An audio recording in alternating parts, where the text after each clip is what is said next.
How did the Manila Galleons connect Asia and the Americas?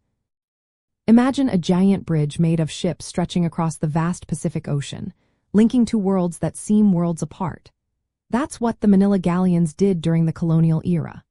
These ships sailed every year from Manila in the Philippines to Acapulco in Mexico, creating a route that lasted over 250 years. The journey was long and tough, taking about 6 months each way, but it was a vital link connecting Asia and the Americas. The ships followed a route that took them north from the Philippines, catching the Kuroshio Current, then crossing the Pacific Ocean. Sometimes they reached as far north as the 40-degree north latitude before turning south toward the American coast. The return trip was similar, completing a yearly cycle that kept the flow of goods and culture moving. At the core of this route was trade. Spanish officials in Manila gathered luxury items from across Asia, like Chinese silk, porcelain, and spices. They also collected Indian cotton, Japanese lacquerware, and other regional products that were highly desired in both the Americas and Europe. These goods were packed onto the galleons, which were large, sturdy ships designed for long voyages. In exchange, the ships carried vast amounts of silver mined in Mexico and Peru back to Asia. This silver was especially important in China, where it was used as currency to buy Asian goods.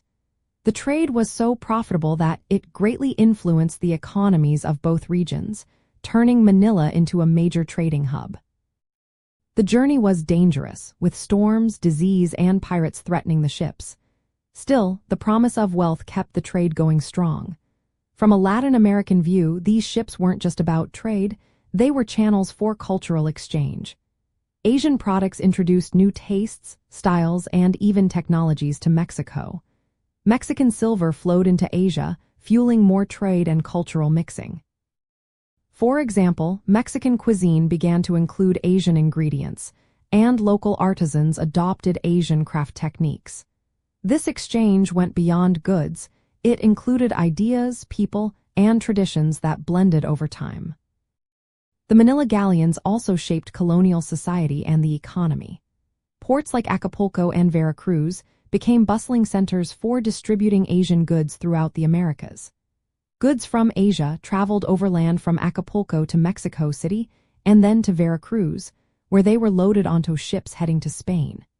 This network made the galleon trade part of a larger global system that connected 3 continents and 2 oceans.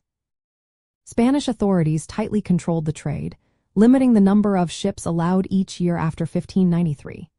They closely monitored cargo to keep their monopoly intact. Despite restrictions, smuggling and unofficial trade were common because the demand for Asian goods was so high. The decline of the galleon trade started in the late 18th century when other European countries began direct trade with China and new shipping routes appeared.